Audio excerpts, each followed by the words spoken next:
అద్వైత సిద్ధాంతాన్ని రుజువు చేసి మళ్లీ అవైదికమైనటువంటి మతములు భారతదేశంలో ప్రవేశించకూడదని తూర్పున జగన్నాథులో గోవర్ధన పీఠము, పడమర ద్వారకలో కాళికాపీఠము, ఉత్తరమున బదరికాశ్రమంలో జ్యోతిపీఠము, దక్షిణమున శృంగగిరిలో శారదాపీఠము, 4 వైపులా 4 పీఠములను కాపు పెట్టి ఆ పీఠాలకి పరంపర ఏర్పాటు చేసి ఎక్కడ ఏది ఆమ్నాయం జరగాలో నిర్ణయించేసి కంచికామకోటి పీఠానికి తాను స్వయంగా ఆధ్యక్షం వహించి పీఠాధిపతి అయి మహానుభావుడు భారతదేశానికి ఇంతగా సనాతన ధర్మ వైభవాన్ని అందించిన శంకర భగవత్పాదుల అవతారంగా పరమేశ్వరుడు భూమండలానికి రావడానికి కారణం ఆనాడు ఆర్యాంబ అన్న ఒక్క మాట, దేవతలది కాదు దోషం నీదే అని అంది కాబట్టి వచ్చింది శంకరాచార్యుల వారి అవతారం. దేవతల మీద నమ్మకం నీకుండి ప్రార్థన చేస్తే దేవతలు పలుకుతారు. అసలు విశ్వాసము నీకు లేకపోతే కలడు కలండనుడు వాడు కలడో లేడో సంశయాత్మ వినశ్యతి. ఆ అనుమానం ఎక్కడుంటుందో ఆ విశ్వాసము లేని చోట ఈశ్వర అనుగ్రహము ఉండదు. ఏదో 10 రాళ్లతో పాటు అదో రాయి అనుకున్న వాడికి కాదు ఈశ్వరానుగ్రహం. ఈశ్వరుడు ఉన్నాడు అని నమ్ముకున్నవాడు ఎవడున్నాడో వాడికి ఈశ్వరానుగ్రహం తప్పకుండా ఉంటుంది. ఆనాడు కాదు, ఈనాడు కాదు, ఏనాడు ఉంటుంది. యథార్థంగా జరిగేయండి.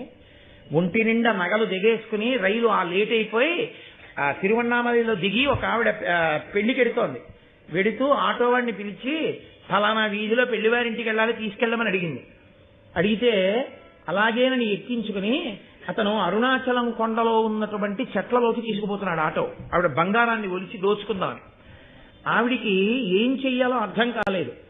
ఏం చెయ్యాలో అర్థం కాక అరుణగిరి వంక చూసి ఇది స్థూల శివుడు అంటారు కాబట్టి నేను ఇప్పుడు ఆయన పాదాల దగ్గర నిలబడి ఉన్నాను, నేను పరమేశ్వరుడి పాదముల చెంత నిలబడి ఉండగా వీడు నా బంగారం ఒలవగలడా? ఆవిడ ప్రార్థన చేసింది. శివ, నేను నీ పాదముల దగ్గర నిలబడి ఉన్నాను, వీడు నా ఒంటి మీద చెయ్యేసి బంగారం ముట్టుకోగలడా? నువ్వు నన్ను కాపాడుతున్నావు అందంతే ఆవిడ కొండ చూడలేదు, ఈశ్వరుణ్ణి చూసింది అంతే. ఉత్తర క్షణం ఎక్కడి నుంచి వచ్చారో తెలియదు.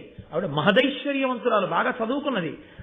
ఈలలు వేసుకుంటూ పోలీస్ వ్యాన్ వచ్చి పోలీసులు వచ్చి ఆటో వాడిని పట్టుకుని అరెస్ట్ చేసి తీసుకుపోతుంటే ఆవిడ నెంబర్స్ రాసుకుని నన్ను రక్షించారు కాబట్టి గవర్నమెంట్కి నేను లెటర్ రాస్తానని చెప్పి ఆవిడ పెద్ద అధికారి భార్య. ఆవిడ మర్నాడు పెళ్లి అయిపోయిన తర్వాత పోలీస్ స్టేషన్లో ఎంక్వైరీ చేసింది ఆ నెంబర్స్ ఉన్న పోలీస్ కానిస్టేబుల్స్ ఎవరని.